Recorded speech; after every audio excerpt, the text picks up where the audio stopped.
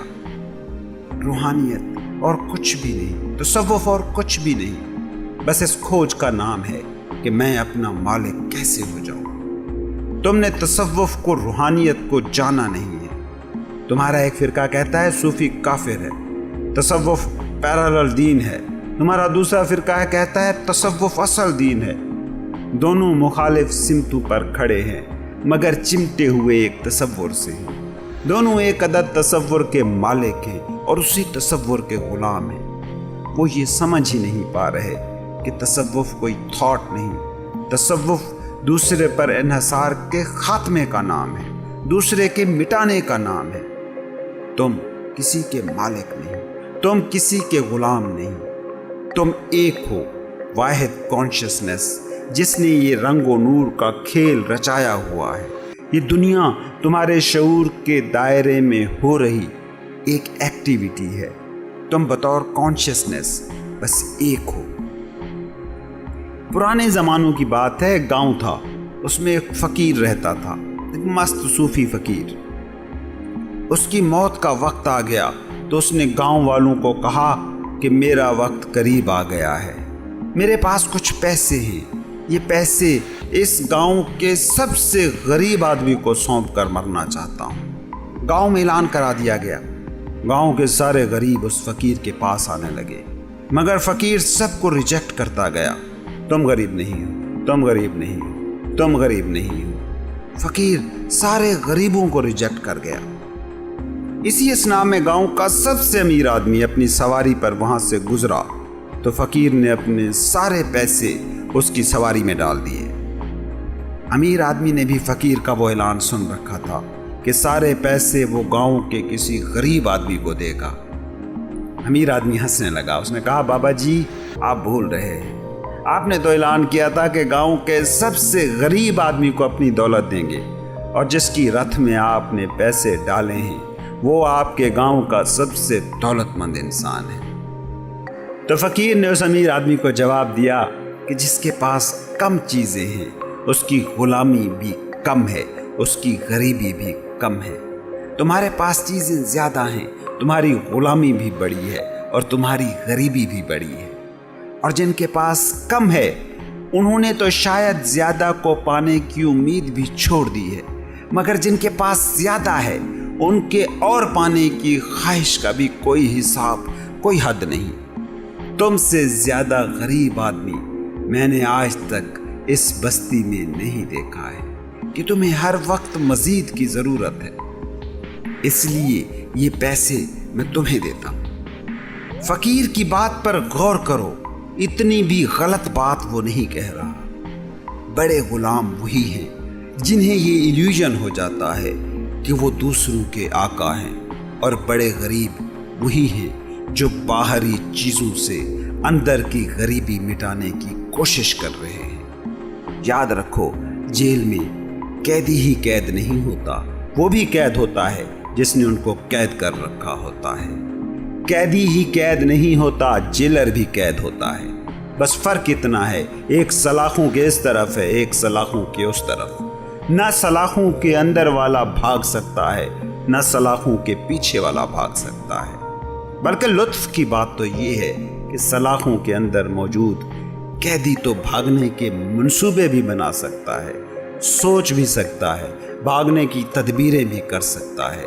جو سلاخوں کے باہر بیٹھا ہے وہ تو بھاگنے کی تدبیریں بھی نہیں کرتا، بھاگنے کا خیال بھی اس میں پیدا نہیں ہوتا۔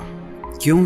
کیونکہ وہ اس بھرم، اس ایلیوژن کا شکار ہو چکا ہے کہ وہ آزاد ہے، وہ مالک ہے۔ ایک ڈاکوؤں کا گروہ تھا، انہوں نے ایک بار ایک سیاسی لیڈر کو پکڑ لیا، اغوا کر لیا۔ ڈاکوؤں کا یہ گروہ بڑا انٹرسٹنگ تھا۔ انہوں نے لیڈر کو تسلی دی، گھبراؤ نہیں، ڈرو نہیں، ہم دونوں ہی ایک جیسے ہیں، ایک ہی برادری کے لوگ ہیں۔ سیاسی لیڈر نے کہا کہ وہ کیسے؟ ڈاکوؤں کے سردار نے کہا دیکھو، ہم میں بڑی ساری باتیں ہیں جو ملتی جلتی ہیں۔ تمہارے آگے پولیس چلتی ہے، ہمارے پیچھے پولیس چلتی ہے۔ تم پولیس کی طرف سے آگے سے بندھے ہوتے ہو، ہم پیچھے سے بندھے ہوتے ہیں۔ اور ہاں، یہ یاد رکھو،